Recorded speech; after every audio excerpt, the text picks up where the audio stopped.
Since its official inception in 1928, the People's Church has been about one thing: the gospel for all people.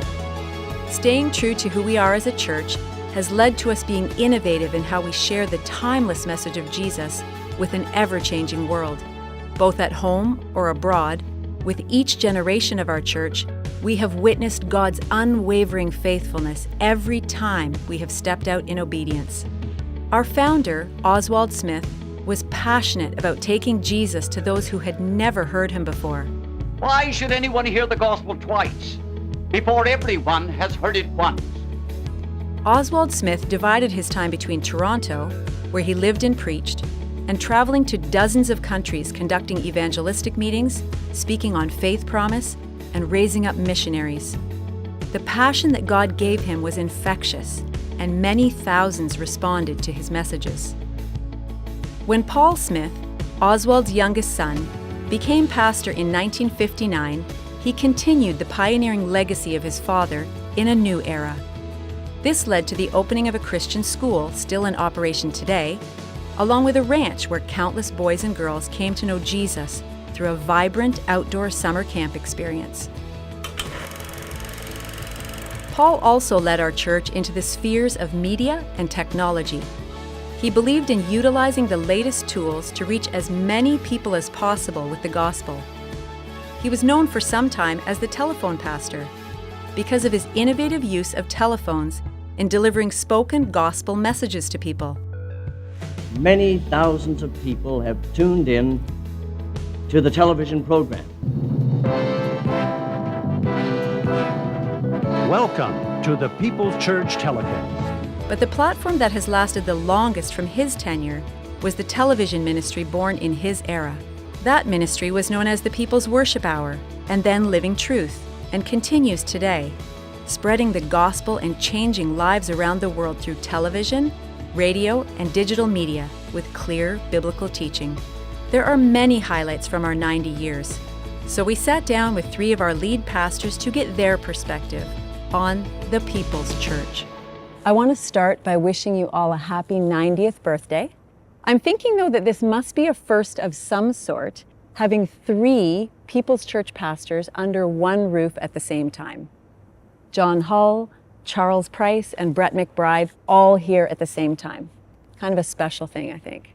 I want to go back in time and talk a little bit about Oswald J. Smith, the founder. And I wonder, as you studied his history, what stood out to you? Well, I think the thing about Oswald that defined him was that he had this tremendous love for Jesus Christ, and he wanted to be a missionary, but in his early formation, he applied to mission agencies and he was turned down because they said he was too frail and too thin. He was sickly. And I don't know if naturally or supernaturally God used that in his life to really say, if I can't go, I'm going to do what I can to send others. And out of that came a phrase, if you can't go, send a substitute, which came with prayers and giving, and really in many ways how People's Church was defined, especially in that early era. I think he was amazingly versatile. I first came across him picking up one or two of his books when I was a teenager in England. And of course he was a pioneer, he was a leader. I mean, how he managed to do all the things he did, travel the world, lead a church here, wrote an amazing number of hymns. That's right. I think for me, I had attended the church for 18 years before coming on staff. I hadn't read anything about Oswald while I was attending. So I started to read some of his books, and when I read his writings, his passion, his burning desire for people who didn't know Jesus to encounter him is what captivated me. As I sat and read his books, I thought to myself, I love this guy. I love his heart for others. I love his heart for Christ and the gospel. John and Charles, describe for me what the missions landscape was like around the world during your tenure here at the church. Well, while I was here, you were beginning to really see tremendous conversion rates in mainland China. You were beginning to really see a greater emergence of what was happening in the Middle East. We also began to see a real move of God in places like Australia.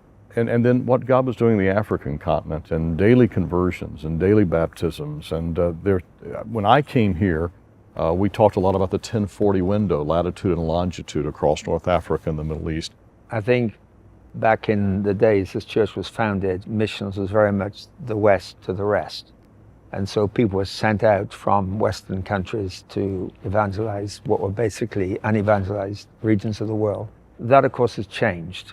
We have supported missionaries who go from within their own country to another part of their own country. And the best people to evangelize, you mentioned China, are of course Chinese, India, Indian people. And this is what's happening. And I think the whole landscape has changed. We mourn the demise of the church in the West, but let's not do that without opening our eyes to see what God is doing elsewhere. What was Dr. Paul Smith's vision for television? Well, both the Smiths, father and son, were media savvy. When Paul relocated the church here, his innovative mind was, it was 1960, and so you're moving into the television era. And so he took the church off radio and poured resources into television. And in the mid to late 60s, secured some time on CFTO, now CTV. But he understood television very, very much, and just invited people to come into the auditorium of People's Church and have that experience. Charles, what were your experiences with Living Truth and People's Worship Hour during your tenure? People's Worship Hour became Living Truth about a year after I came here. People's Worship Hour was descriptive, but we weren't sure it was relevant all over the place. Living Truth captivated the idea of truth, which is everlasting, and living, which is now. So that's why we changed the name. And I think one of the exciting developments of Living Truth was after a couple of years here, we sent a TV crew to East Africa to film a response to the HIV/AIDS crisis, which was huge in those days. And we invited viewers to respond, and they sent in $330,000, which was far beyond our expectation. So we did the same the next year and came in with $500,000. And then over the years, we went to many parts of India, Africa, South America, and different programs highlighting different mission societies. Yeah. And we raised millions that way. I think just tying into the whole theme of what we've been hearing about the Smiths and their pioneering innovation, their willingness to try anything to reach as many people as possible. I think Paul looked at the landscape of Canada and said, TV is a medium to reach out for people who have never entered a church door. I've seen that in the short time that I've been here.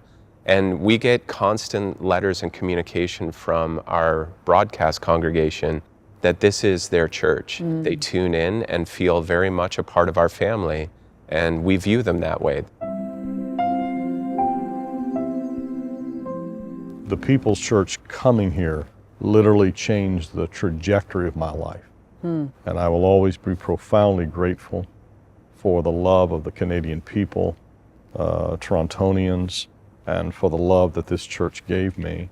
And then the joy of being able to be here a quarter of a century later and to have watched with joy and admiration what God did with Charles, and now to see it with Brett. I'm just a little bit like a proud dad, but just grateful for the Smiths and what I learned and continue to use to this day in my leadership, techniques, sayings, philosophies that Paul personally taught me, and what I learned through the writings and viewings of Oswald J.